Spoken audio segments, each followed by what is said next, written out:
안녕하세요. 외과의사 남상근입니다.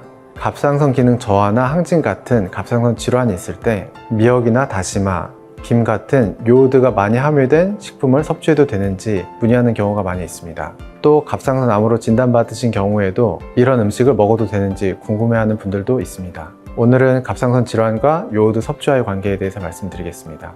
요오드는 신체의 거의 모든 장기에 존재합니다. 특히 갑상선 기능을 조절하는 중요한 미네랄 중에 하나입니다. 건강한 성인은 보통 체내에 15에서 20mg의 요오드를 가지고 있는데 그중 70에서 80%가 갑상선에 저장되어 있습니다.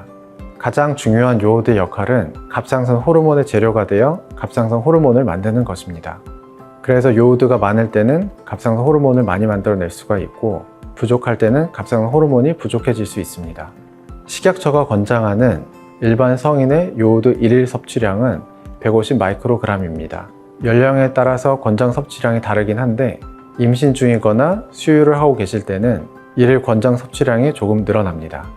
최근에 요오드가 건강에 좋다고 해서 요오드 영양제나 요오드가 많이 들어있는 다시마 다시마 달인물을 드시는 분이 계십니다. 그런데 문제는 대부분의 우리나라 사람들은 해조류를 많이 섭취하기 때문에 요오드 섭취량이 약을 복용할 정도로 부족하지 않습니다. 요오드 섭취량이 부족한 지역은 갑상선 질환을 예방하기 위해 요오드 영양제를 드실 수 있지만 대한민국 성인의 하루 평균 요오드 섭취량이 권장 섭취량을 훨씬 상회하고 있습니다.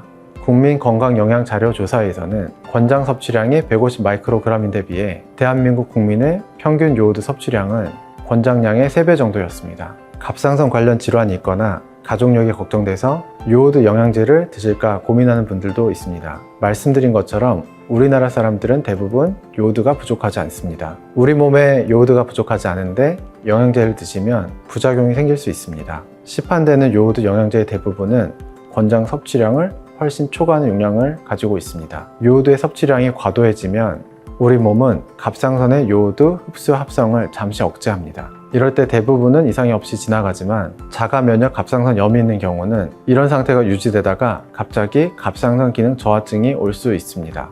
또한 과도한 요오드의 섭취가 갑상선의 염증도 유발할 수 있습니다. 갑상선의 염증으로 인해 기능 저하에 빠지고 갑상선 자극 호르몬을 증가시켜 암 발생률을 증가시킬 수 있습니다. 요오드를 적게 섭취하면 갑상선 기능 항진증이 좋아질 거라고 생각하실 수 있습니다. 그런데 보통 갑상선 기능 항진증은 자가 면역 항체에 의해 생기는 자가 면역 질환입니다. 그래서 요오드 섭취량을 제한한다 하더라도 나아지지 않습니다. 갑상선 기능 항진증이 있을 때 특별히 요오드 섭취를 제한할 필요는 없습니다. 갑상선 기능 저하증인 경우에는 요오드 섭취를 많이 하면 좋아지지 않을까 생각하실 수 있습니다. 하지만 갑상선 염증을 유발하여 기능 저하가 더 악화될 수 있습니다. 갑상선 암으로 진단받고 치료받으신 분도 요오드가 많이 들어간 음식을 꺼리는 경우가 있는데 갑상선 암의 재발과는 연관이 없습니다. 요오드에 대해서는 너무 신경 쓰지 않으셔도 됩니다. 오늘은 갑상선 질환과 요오드의 섭취에 대해 말씀드렸습니다. 뭐든지 지나치면 좋지 않습니다. 일상 식생활을 통해 요오드는 충분히 우리 몸에 공급되기 때문에 요오드 영양제는 드시지 않는 것이 좋습니다. 과다한 섭취는 문제가 될 수 있지만 갑상선 질환이 있더라도 요오드 함유 식품을 특히 제한할 필요는 없습니다. 갑상선 질환이 있으시더라도 가끔씩 드시는 것은 문제 없습니다. 지금까지 외과의사 남상근이었습니다. 항상 건강하세요. 감사합니다.